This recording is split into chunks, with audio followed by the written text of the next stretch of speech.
ሰላም ጤና ይስጥልን ተመልካቾቻችን፣ ክብሮ ሰላምታችንን እናቀርባለን። በአማራ ክልል እየተካሄደ ያሉ የህልውና ተጋድሎችን በተመለከተ ዝርዝር መረጃ ይዘን ቀርበናል። በወሎ አሁንም በተጠናከረ ሁኔታ በአገዛዙ ሰራዊት ላይ የሚደረገው ጥቃት እንደቀጠለ ነው። የአገዛዙ ሰራዊት በምርኮና በራሳቸው ጊዜ እጅ በመስጠት ከፍተኛ ቁጥር ያለው የአብይ አህመድ ሰራዊት ወደ ፋኖ መግባቱ እየተነገረ ነው። በሌላ በኩል የድሮን ጥቃት የተፈጸመም ይገኛል። በወሎና በጎጃም በተፈጸመ የድሮን ጥቃት ሰላማዊ ዜጎች መሞታቸውም እንደዚሁ ተመልክቷል። በአማራ ክልል ስላለው ወቅታዊ ሁኔታ የተመለከተ ዘገባ ዓለም አቀፍ ተቋማትም ያቀረቡ ነው። የጀርመን ድምጽ ሬዲዮ ሰሞኑን እንደዘገበው በበርካታ አካባቢዎች ፋኖች የበላይነት እንደያዙና በርከት ያሉ አካባቢዎችንም መቆጣጠራቸውን የተመለከተ ሰፋ ያለ ዘገባ አቅርበዋል። የብልጽግና መንግስት ቃል አቀባይ ዜናውን በማስተባበል ፋኖች የሚያደርጉትን ግስጋሴ አስተባብለዋል። በዚህ ጉዳይ ላይ ሰፋ አድርገን የምንመለከትበትን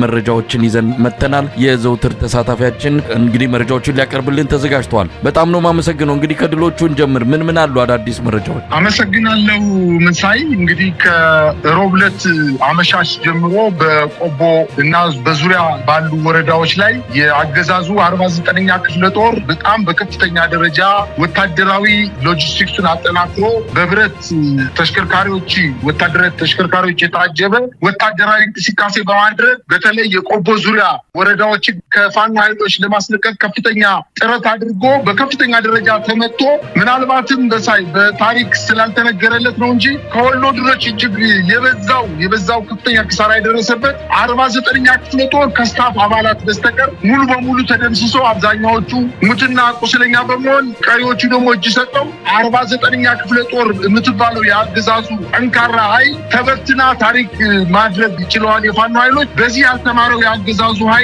እንደገና ተጠናክሮ በርካታ ኃይል ይዞ በመጓዝ በአምባሰል ተራራማና ስትራቴጂክ በሆኑ ወረዳዎች በተለይ በአራት ወታደራዊ ቀጠናዎች ላይ በጨፌ፣ ውጫሌ፣ ጭሳ፣ ሞርጌሳ በተባሉ ቀጠናዎች ላይ ከፍተኛ ጥቃት ለመሰንዘር ተንቀሳቅሶ ባደረገው ውጊያ ተበትኖ ነው የተመለሰው። በዚህ ቀጠና የአማራ ፋኖ ብሔራዊ ኃይል ምስራቅ አማራ ቀጠና በልጅ ኢያሱ ኮር ስር የሚገኙት ራምቦ ክፍለ ጦር፣ ራሳሊ ክፍለ ጦር፣ የእጁ ክፍለ ጦርና ባለሽሩጡ ክፍለ ጦሮች ጋር በተወጣጡ አህዶች ዛሬ ከጠዋቱ 12 ሰዓት ጀምሮ በዚህ ቀጠና ላይ ከፍተኛ የተባለ ውጊያ እየተደረገ ነው። የፋኖ ኃይሎችን በተለይ ከጨፌ እስከ ውጫሌ ባለው እንዲሁም ጭሳ እና ሁርጌሳ በተባሉ አካባቢዎች በሰነዘሩት የማጥቃት እንቅስቃሴ በተለይ ደግሞ ሁርጌሳ ከተማ ላይ የነበረውን የአገዛዙን ጠንካራ ምሽግ በመስበር በርካታ ጦር በመደምሰስ ቦታውን መቆጣጠር መቻላቸውንና ከዚህ በፊት የአገዛዙ ጦርችን ከተማ ከሁለት ቀናት በፊት ይዣታለሁ ብሎ ያለምንም ውጊያ ፋኖዎች ከለቀቋት በኋላ ገብቶ የነበረ ቢሆንም የፋኖ ኃይሎች ስቦ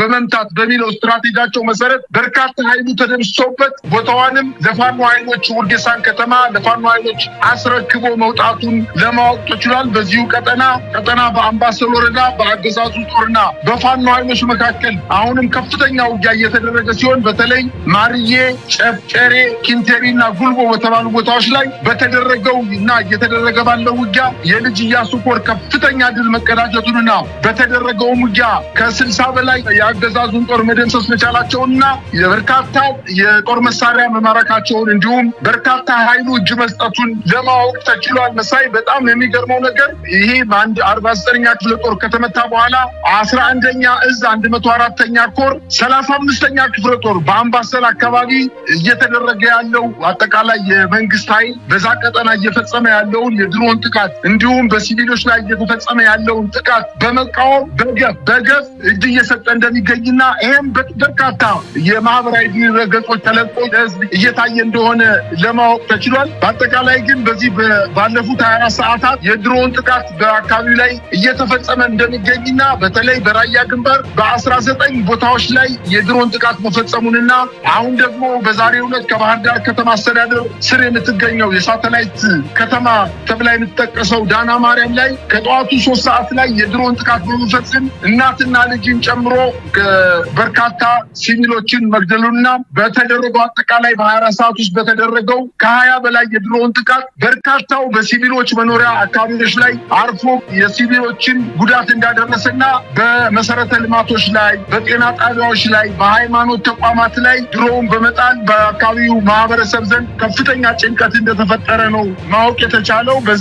በዚህ ቀጠና በተለይ በወሎ ቀጠና የአገዛዙ ጦር 801ኛ ኮር እንዲሁም በአየር ወለድ ኮማንዶዎች የታገዘ የ107ኛ ኮማንዶ ክፍለ ጦር ከኮምቦልቻ ከተማ በመነሳት የሚኒሻ ኃይሎችን በመያዝ አካባቢውን ለመቆጣጠር በከፈቱት ውጊያ በጣም በበርካታ ደረጃ ተመቶ ወደኋላ ማፈግፈጉንና ያቀደው እቅድ ሳይሳካለት ገና ከ20 በላይ ወታደሮቹ ሲገደሉበት እየተበተነ ያለ ክፍለ ጦር እንደሆነና በተደረገው ውጊያም ከ30 በላይ ቁስለኞች የፋኖ ኃይሎች በእጃቸው ማስገባታቸውን ውጊያው ሙሉ በሙሉ ባለመጠናቀቁ በጢሳና ውጫሌ ከባድ ውጊያ እየተደረገ እንደሆነ ለማወቅ ተችሏል። ይህ በእንዲህ እንዳለ በሌላ ዜና የጎንደርና የወሎ አዋሳኝ ቀበሌዎች ላይ ከፍተኛ ውጊያ እየተደረገ ሲሆን በዛሬው ዕለት የፋኖ ኃይሎች ጨጨሆን፣ ደብረዘቢጥን፣ ገረገራን፣ ፍላቂትን ጨምሮ በርካታ የአካባቢው የገጠር ቀበሌዎችን መቆጣጠራቸውንና በዚህ የውጊያ አካባቢ የሁለቱ የአማራ ፋኖ አደረጃጀቶች በተለያየ አቅጣጫ በማጥቃት የጨጨሆን ከተማ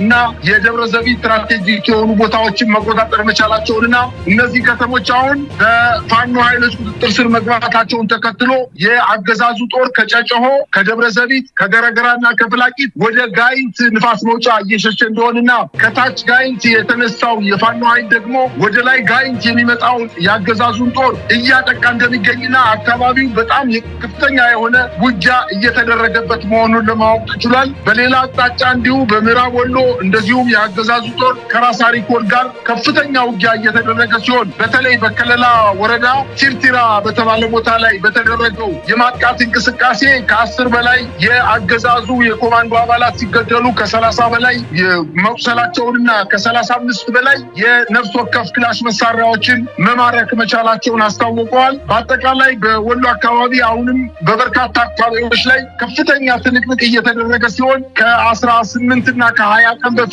የደቡብ ወሎና የሰሜን ወሎ ወታደራዊ ጠቀሜታ ያላቸውን ቁልፍ ተራራዎችና ምሽጎችን የተነጠቀው የአገዛዙ ጦር መልሶ ለመያዝ በበርካታ አቅጣጫዎች ጥቃት እየሰነዘረ ቢሆንም የፋኖ ኃይሎች መልሶ በማጥቃትና ስቦ በመምታት በሚለው ስትራቴጂ በአንዳንድ ቦታዎችን ላይ ሙሉ በሙሉ በማጥቃት እንቅስቃሴ በመሄድ በርካታ ምሽጎችን እየደረመሱ ምሽጎችን መቆጣጠር መቻላቸውን ነው ያስታወቁት። ይሄ ተከትሎ በዋላ ድላንታ በተለይ በድላንታና በጋሸና አካባቢ አሁንም የመቂትን የገረገራን አካባቢ የፋኖ ኃይሎች እንዲሁም የጨጨሆንና የደብረዘቢጥ ከተሞችን በፋኖ ኃይሎች እጅ መውደቅ ተከትሎ አሁን በጠቀስኩልህ ጋሸናና በድላንታ አካባቢ የፋኖ ኃይሎች ወደ ከተማዋ ተጠግተው ምሽጎች ላይ ከፍተኛ ማጥቃት እንደሰነዘሩና በዛ አካባቢ የሚገኘው አርሶ አደር በሙሉ ነግበኔ ነው በማለት ከፋኖ ኃይሎች ጋር የቃታ ብሮቱን ይዞ ከፋኖ ኃይሎች ጋር ወደ ውጊያ መግባታቸውን ነው ለማወቅ የተቻለው። እንግዲህ ከተማው አካባቢ በተጠቀሱት ከተሞች አካባቢ